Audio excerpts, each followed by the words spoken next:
성경은 하늘을 지키다. 그래서 성경을 가까이 하면 세상이 멀어지고, 성경을 멀리하면 세상이 가까워요.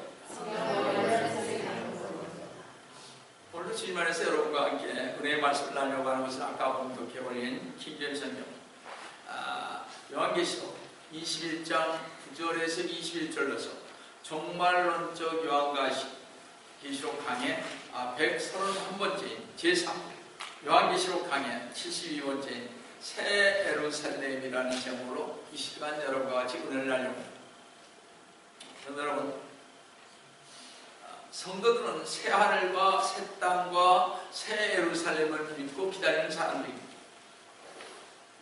하나님께서는 우리의 본향인 새 예루살렘에서 우리의 눈물을 닦아주시기 때문입니다. 우리는 새 예루살렘으로 올라갈 때까지 눈물을 흘릴 수밖에 없으며 육체적 고통으로 눈물을, 슬픔과 절망의 눈물을 흘립니다. 또 영의 탄식으로 눈물을 흘려야 하고 양심의 가책으로 인한 후회의 눈물도 합니다. 크리스찬은 왜 새 예루살렘을 기다립니까? 그곳에는 사망이 오기 때문입니다.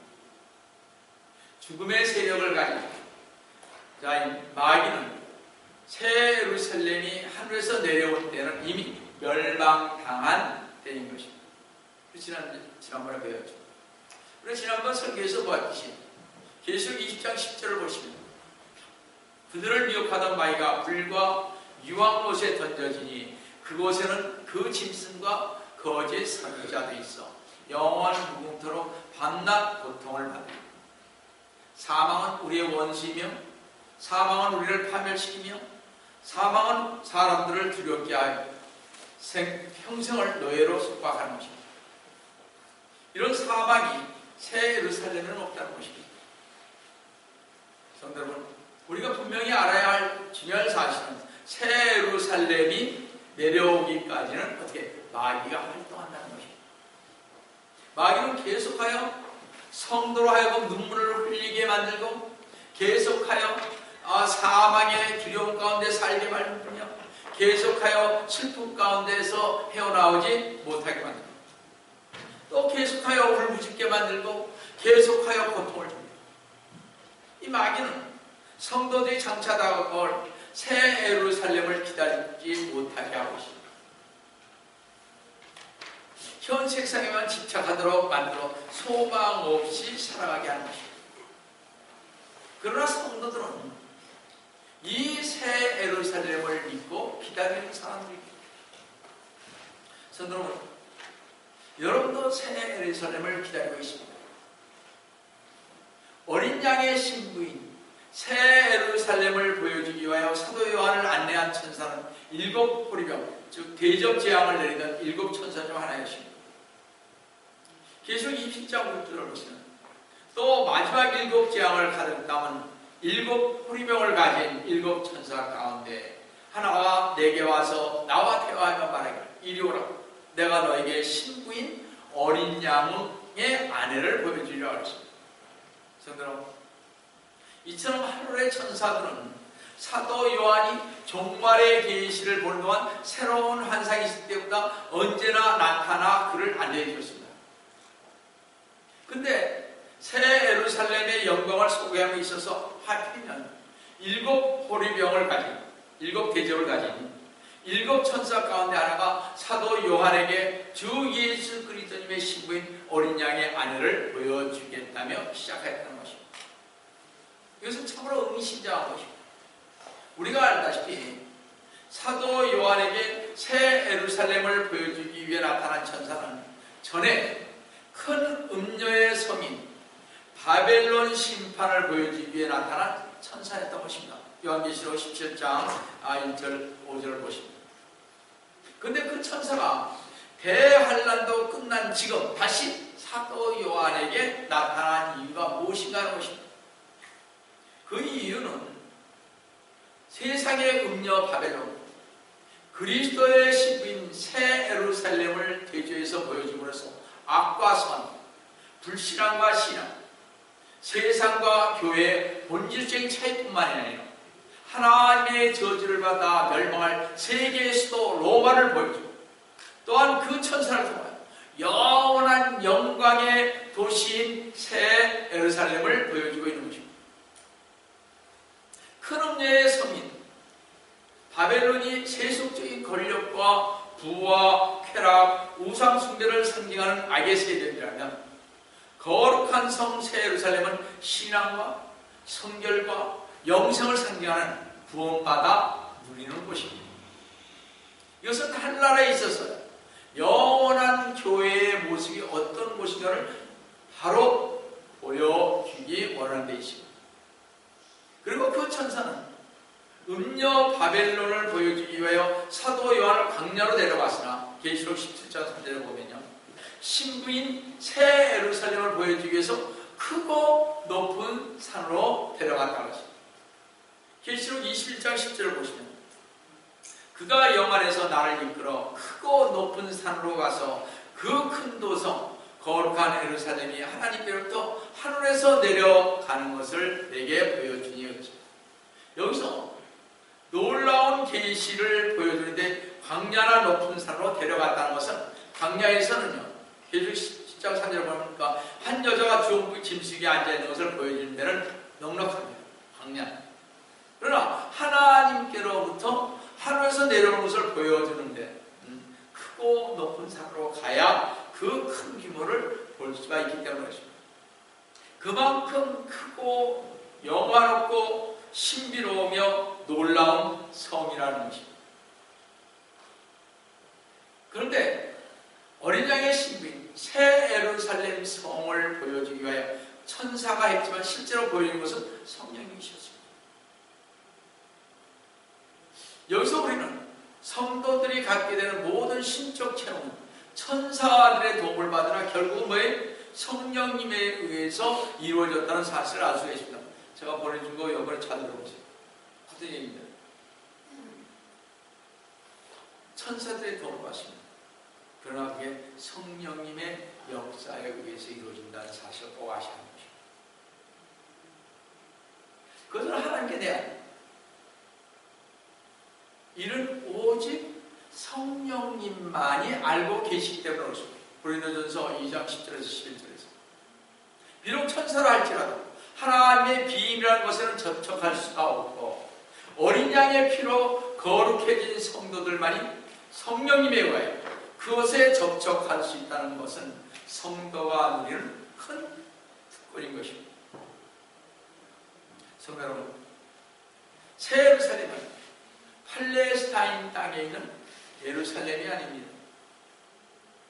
이 새 예루살렘은 장차 하늘에서 내려오는 것으로 크리스찬들이, 우리가 말이죠, 영원히 살게 될 거처인 것입니다. 바로 이 새 예루살렘, 이 도성을 만드심은 우리 주 하나님이십니다. 믿음의 선지자들은 이 모든 이 도성을 사모하였기에 히브리서 11장 16절을 보시면요, 이제 그들이, 믿음의 선지자들이 사모하는 것은 더 좋은 본향, 곧 하늘이 있는 것입니다. 하늘이 있는 것이라고 하죠. 사모하는 것은 더 좋은 본향, 우리가 갈 곳이 그 본향이 바로 여기입니다.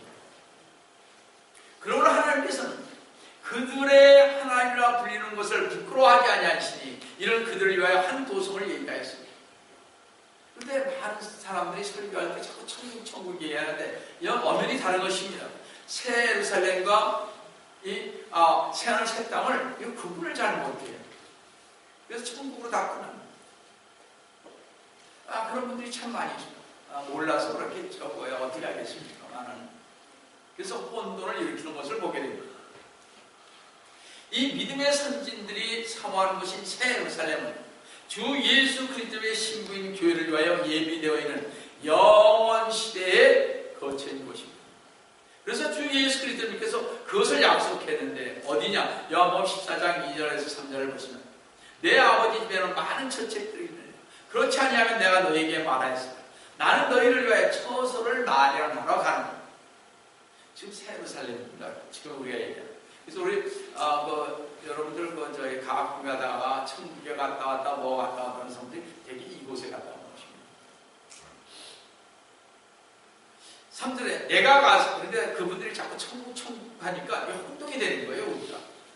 왜냐?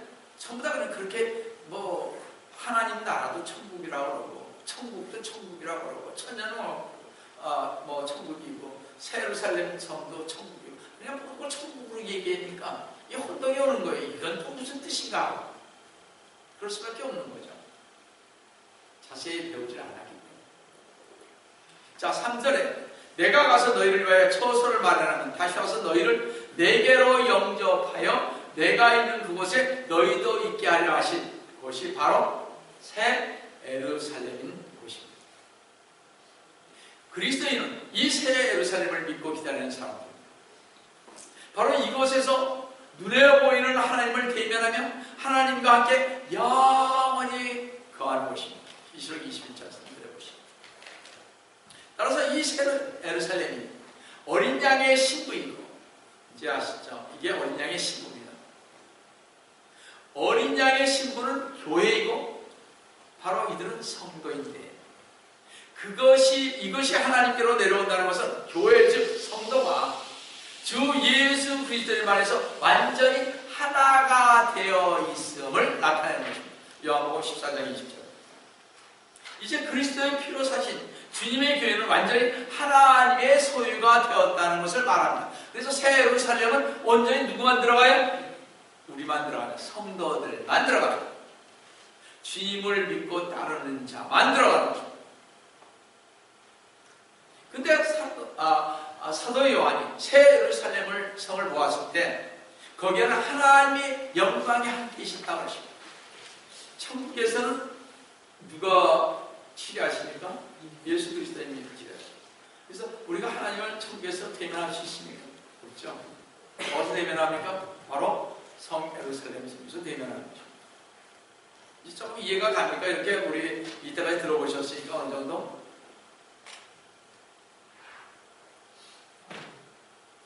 계시록 21장 11절을 보시면요, 하나님의 영광이 있어 그 도성의 광채가 가장 귀한 보석 같고 벽옥 같으며 수정같이 맑고, 하나님의 영광이 새 예루살렘에 있었다는 것은 새 예루살렘에 하나님이 함께 계신다는 것입니다.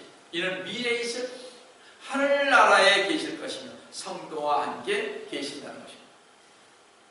그러게 교회가 이 세상에 있을 때 성도들이 하는 모든 일을 하나님의 영광을 위해 한 것에 대한 하나님의 보상입니다. 그래서 이 영광은 현재의 고난들이 우리에게 나타날 영광과 감히 비교할 수 없다고 말하는 것입니다. 로마서 8장 18절에 말씀입니다. 하나님의 영광이 가득 찬 새 예루살렘은 광채가 가장 귀한 보석 같고 벽옥 같으며 수정같이 맑다고 했습니다. 광채가 가장 귀한 보석 같다 하면 이 세상 무엇으로도 살 수 없는 가치가 있다는 뜻이에요. 벽옥은 탄소의 원소로 되어 있는데 모든 살아있는 생물의 주 성분이기에 이 새 예루살렘은 살아있다는 것으로서 수정처럼 맑다는 것입니다. 첫 번째로 새 예루살렘의 성문과 기초 속도를 보이겠습니다. 계시록 21장 12절 13절 보시면 또 크고 높은 성벽도 있으며 12대문이 있고, 제가 아까 말씀드렸죠. 새 예루살렘 뭐라고요? 성이라니까요. 무슨 얘기인지 알죠? 그래서 여기에 성벽이 있습니다. 우리가 좀 이렇게 그러니까 마인드를 좀 바꾸셔야 돼요. 12대문이 있고 그 문에는 12천사와 이름들이 기록되어 있는데 그것은 이스라엘 자손 12지파의 이름이다.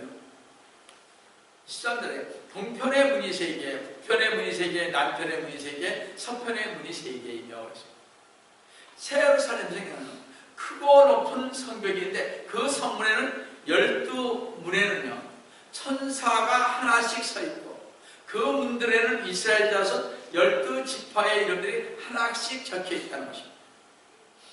12천사가 있고 이름들이 적혀 있다고 했습니다. 그래서 새 예루살렘의 12성문에 기록된 12지파의 이름이 있다는 것은 그 성이 하나님의 보호 아래 있다는 것을 알 수가 있습니다. 따라서 이 새 예루살렘 성 안에 가는 사람들은 영원히 안전하게 기쁨과 행복을 빼앗길 일이 결코 없다는 것입니다. 우리는 하나님의 보호하심이라는 말의 뜻을 깊이 알아야 할 것입니다. 제가 보내준 거에서 여러분 잘 들으세요. 사랑이 어떤 것이 사랑인지, 하나님이 얼마 많고 1대1 사랑하는 것입니다. 다 함께하는 거예요. 우리 같이. 무슨 얘기인지 아시겠죠? 여러분들 얼마나 사랑했냐면 약속의 땅을 향해 가는 이스라엘 백성이 광야에 있을 때 하나님께서 구름기둥과 불기둥으로 그들을 인도하셨습니다. 성도 여러분, 이스라엘 백성이 하나님의 보호하심 속에 안전하게 가지 않습니다. 오늘도 주 예수 그리스도와 함께하는 성도들, 주님의 보호하심에 함께하는 성도들, 어떤 상황에서도 안전을 보장받으며 무사히 목적지인 약속의 날에 참여할 수가 있어서 감사하지 않습니다. 그런데 주님의 택한 자들을 위한 성에는 또한 12사도의 이름이 있다고 했습니다. 계시록 21장 14절 보시면 또 그 도성의 성벽에는 12기초석이 있는데 거기에는 어린 양의 12사도의 이름이 있더라 한 것으로 봐. 새 예루살렘은 오직 주님을 믿고 따르는 십자가의 길로 간 성도들의 성인 것입니다. 12사도가 어떻게 됐습니까? 다 순교했죠. 그래서 순교의 상이 큰 것입니다. 아마 미국에서 순교한 사람은 없을 거예요. 그죠? 그러나 앞으로 힘이 들 때가 올 때가 옵니다. 여러분들이 휴고를 나가지 못할 때 그때는 순교하시겠죠. 여러분이 알다시피 사도들은 주님의 택하심을 따라 직분을 받은 사람들입니다. 따라서 이 성은 주의 택하심을 받은 성도들만이 들어가는 곳이고 아무나 원한다고 들어가게 되는 곳이 아니며 주님의 택하신 은혜를 귀히 여기고 소명의식이 철저한 자가 되려고 하는 자들이 들어가는 것입니다. 아무나 들어가는 것이 아닙니다. 여러분들 이 세상에 있을 때 헌신하십시오. 남이 시켜서 하지 말아요. 두 번째로 새 예루살렘의 성곽과 규모를 보시겠습니다. 계시록 21장 15절을 보시면 나와 말하는 그 도성과 그 문들과 그 성벽을 측량하려고 금 갈대를 가졌더라고 했습니다. 그 천사는요, 그 도성과 성문들과 성벽을 재려 금으로 만든 측량자를 가지고 있습니다.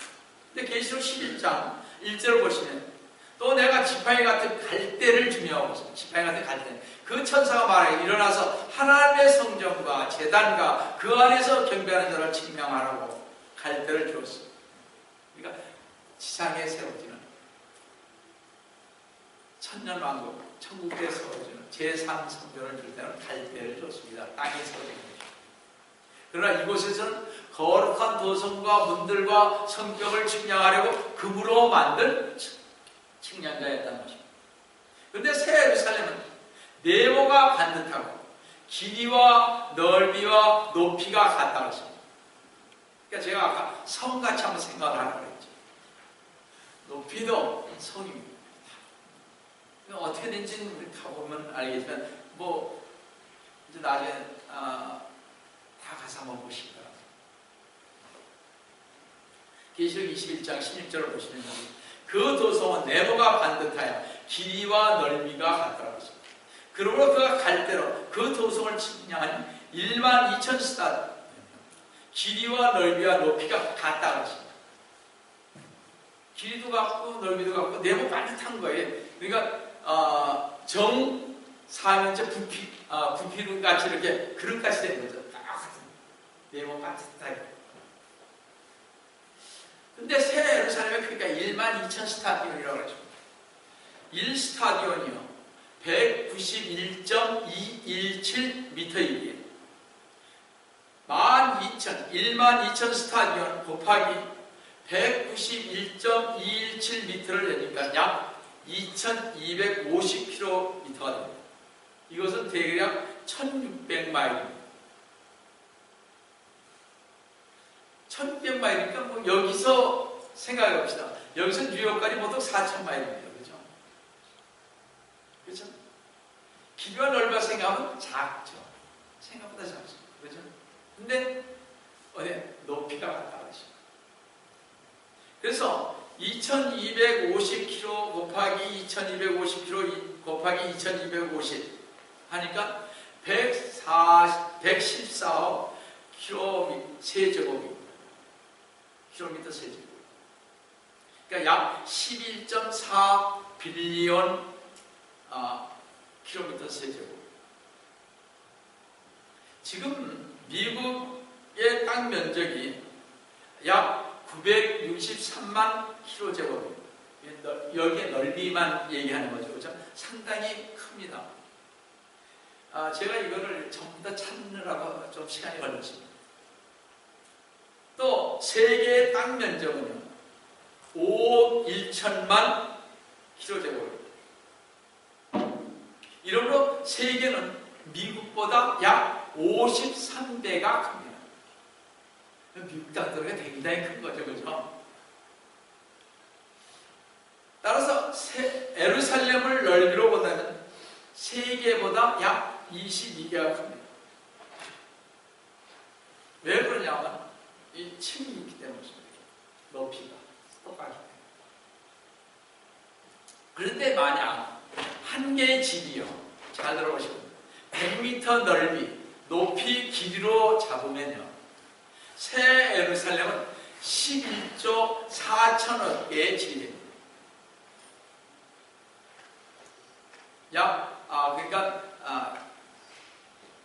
집이 있는데 이것이 약 1.1경 집입니다. 엄청 많죠. 다시 해보겠습니다. 미국 샌프란시스코에 우리 여기 두 블락을 이렇게 칩시다. 두 블락을 이렇게 가요. 그 면적에 두 블락이 이쪽으로 두 블락, 이쪽으로 두 블락. 이 면적에 여러분 이 그 30층 고층을 짓다고 해요. 30층 고층이 보통 100m 정도 됩니다. 근데 보통 한 블락은요 보통 100m 됩니다. 두 블락. 그리고 100m, 넓이가 100m, 길이가 100m, 이렇게 넓이가 100m, 높이가 100m라고 칩니다. 이거. 그래서 이 두 블락 크기 면적에 30층 고층 건물을 11조 4천억 개나 지을 수가 있습니다. 엄청나지 않습니까? 구원받은 성도가 거하는 저택입니다, 여러분. 그러니까 거기 한번 가세요. 가셔야 되잖아요. 그죠? 여기를 안 가면 어떻게 할까요? 여기 집에 있는 사람 누가 있어요? 우리 개인들은 이제 없네. 그죠? 석호가 있구나. 자, 거기에 성벽입니다. 왜냐하면 저기 도성이기 때문에 성으로 되어 있습니다. 성벽의 높이를 계산하니까요. 계시록 21장 17절에 또 그가 그 성벽을 측량하니 144 큐빗이라. 이는 사람의 척도 곧 천사의 척도라고 하죠. 1큐빗이 45.7cm. 따라서 144 큐빗 곱하기 45.7cm로 하니까 약 6,580cm. 계산하니까 약 66m가 됩니다.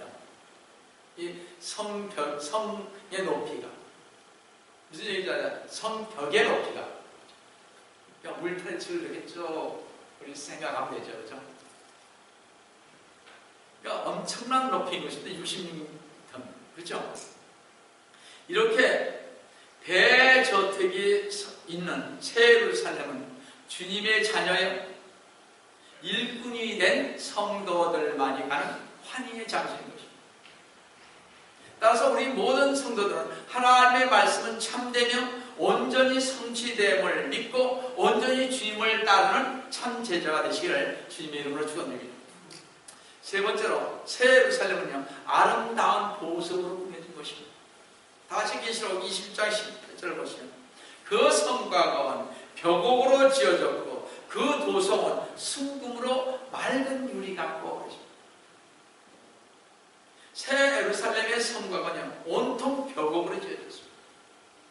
그 도성은 전체가 맑은 유리 같은 순금으로 되어 있다고 하십니다. 쉽게 얘기하면 이게 만약 성이라 그러면요 이 성이 전부 다 어떻게 돼요? 성 밖이 전부 다 벽옥으로 되어 있다. 근데 순금으로 맑은 또 유리 같다고 하십니다. 유리같이 맑은 것은요 갈아서 빛나는 빛도 아니고 순금 같다고 해서 딱딱하고 미끄러운 것이 아니므로 무엇라고 표현할 수 없는 맑고 아름답고 부드러우면서도 은은한 누런빛이 서리는 말로 다 할 수 없는 그런 곳이 바로 성곽지대입니다. 그리고 새 예루살렘 성의 성벽은요 온통 보석으로 되어 있는데 이는 세상과 비교할 수 없는 것이고 천년왕국이 끝나고 백보자 심판 뒤에 가는 영원 세계인 것입니다. 할렐루야. 여러분들 우리 다 가잖아요. 우리 그거를 지금 바라보고 가죠. 이 세상과 바라보고 가는 사람들이 아니다. 가슴이 좀 뛰죠. 그죠? 좀 벌렁벌렁하지 않아요 가슴이? 안 그래요? 우리 거기 가니까 참 이렇게 아름다운 곳이 가는데 안 그래요?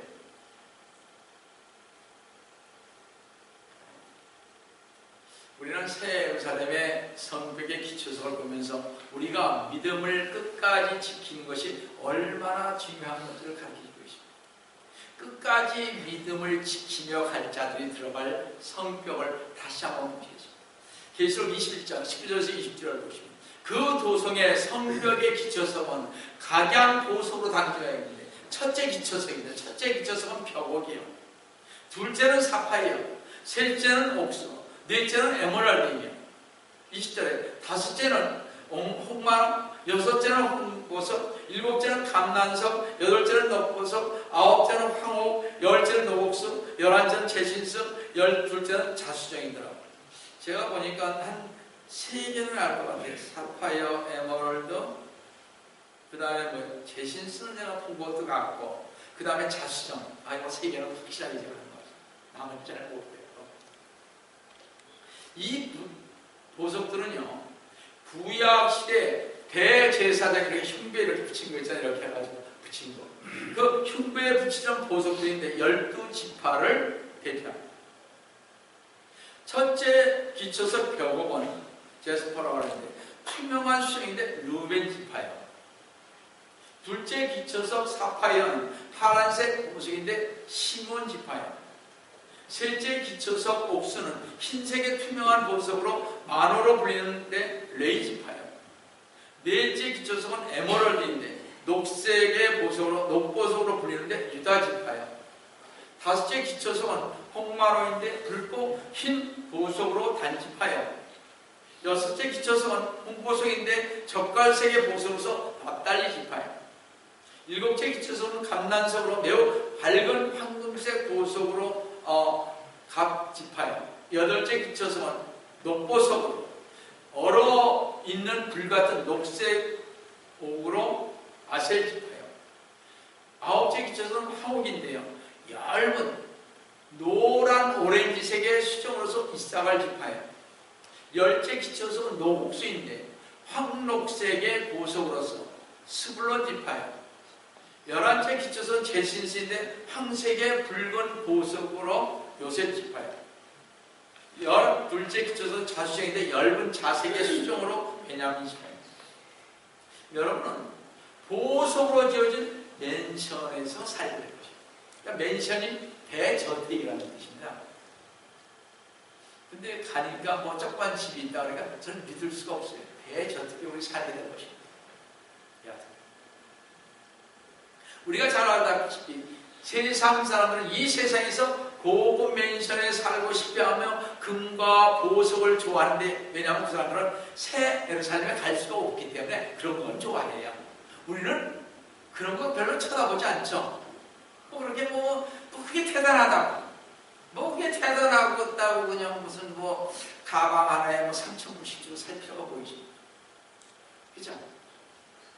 거기 가면 엄청난 게 그렇잖아요. 좀 이해를 못하는 게 많이 있어요. 요즘 뭐 여기서 그렇게 돈을 쓸 필요가 없어요.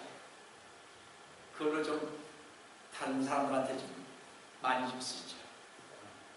가난하고 불쌍한 사람들. 사도 바울은요, 고린도후서 2장 4절에서 그가 사도 바울이 나몰로 끌려올라가서 말로 다 설명할 수 없을 정도의 아름다운 것을 보았습니다. 사도 바울은요, 빛나는 보석으로 된 도시가 2250km나 치솟아, 이렇게 쫙 치솟아 있습니다. 찬란하게 빛나는 것을 봤습니다. 사도 바울이 간 곳이 바로 그곳입니다.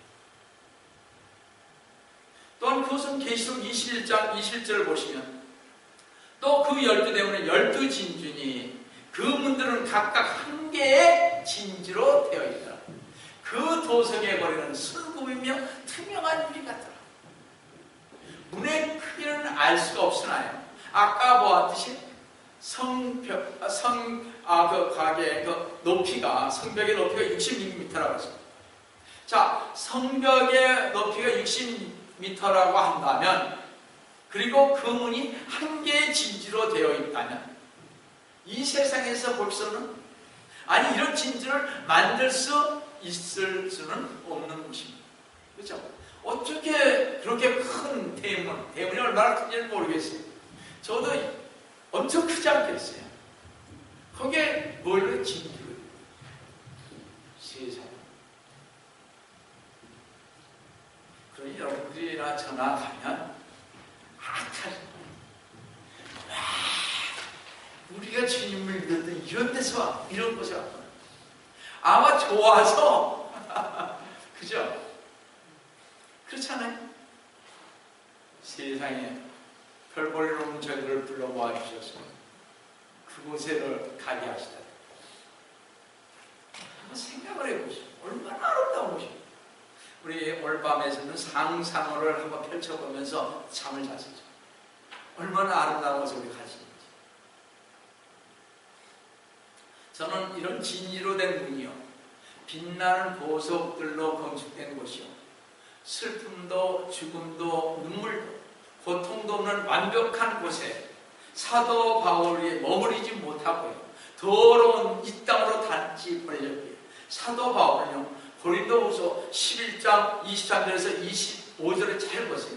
왜 사도 바울이 그런 엄청난 고통을 받으면서도 참고 가는지, 이곳을 갔다 왔기 때문에 그렇습니다.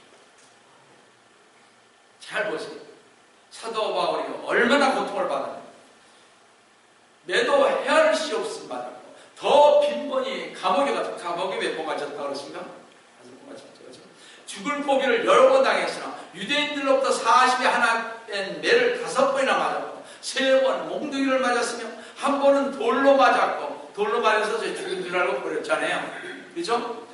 3번 파산을 당했는데 하룻밤과 낮을 깊은 바다에서 버렸습니다. 하룻밤과 낮을 하루 종일 바다에서 깊은 바다에서 버렸습니다.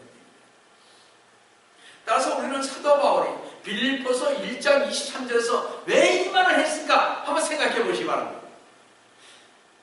내가 그들 사이에 끼어있으니 내가 떠나서 그리스도와 함께 있을 영광을 갖는 그것이 훨씬 좋으나 라고 왜 말했는지 우리는 이해할 수가 있을 것 같습니다. 그렇죠? 우리도 갔다 오면 이 세상이 그렇잖아요. 죽어라고 주님만 더 알겠죠. 한번 지옥에 제가 그러잖아요. 지옥에 저도 한번 지옥에 한번 갔다 왔으면 좋겠어요. 한번 봐야 될 것 같아요. 그래야 저도 물불 안 갈 텐데, 이 지옥이라 그러니까 그냥 상상이 뭐 지옥이 있나 보다, 아마 불타는 곳이다, 이렇게만 생각해서 그런 것 같아요. 한번 가서 직접 경험을 해봐야 되는데, 그죠? 아니에요. 신학한데요. 사도 바울은 사는 것보다 죽는 것을 더 갈망했을지 모릅니다. 고린도후서 5장 8절에서요. 사도 바울은 우리가 자신의 차 있으니 정령 몸에서 떠나 주와 함께 있는 것을 오히려 더 원하노라 했던 것입니다. 그러니까 남원에 가서, 고린도서에 보니까 남원에 가서 모든 걸 봤거든요. 이런 감회가 있었던 거죠. 그래서 우리에게 이런 말을 하는 거예요. 갔다 와서 봤더니 이건 아니라는 거죠. 그러니까 어떻게 몸에서 떠나 주와 함께 있는 것을 오히려 더 원하는 거예요. 크리스찬은 구원을 받으면 확신을 갖고 이렇게 말할 수가 있어야 하는 거죠. 그죠? 적어도 성도는 여기서 우리가 알 수가 있지만 말로 표현할 수 없는 것을 보고 왔지만 사도 바울처럼 믿음을 갖게 되는 것은 쉬운 일이 아닌 것입니다. 믿음을 갖게 되는 것은 쉬운 일인지 모르지만 그것을 끝까지 지키기란 참으로 어려운 것입니다. 각종 보석으로 꾸며진 아름다운 새 예루살렘을 성도들을 위해 예비된 본향에 가는 것입니다. 우리 성도가 들어가서 영원히 거하게 될 처소에 영원한 유업이 있는 것입니다. 하지만 주의 이름을 부르다가 모두가 이 영광에 참여할 수는 없습니다. 성경이 가르친 대로 하나님의 뜻대로 행하는 자, 보물을 하늘에 쌓을 자가 이 세상에, 그 성에 들어갈 것입니다. 보물을 쌓아야죠. 그냥 먹고 사는 데만 쓰지 말고요. 그죠? 좀 도와야죠. 성스러운 마지막 시대인지만 우리 모두는 항상 깨어 준비하여 때 늦은 후회를 하지 마시기를 속히 오리라 하신 주 예수 그리스도님 이름으로 축원드립니다. 다 같이 기도하겠습니다. 사랑하는 하나님 아버지, 주님의 은혜를 진심으로 감사드립니다. 저희들이 무엇이가 우리 주님께서 그토록 사랑해 주셨습니다.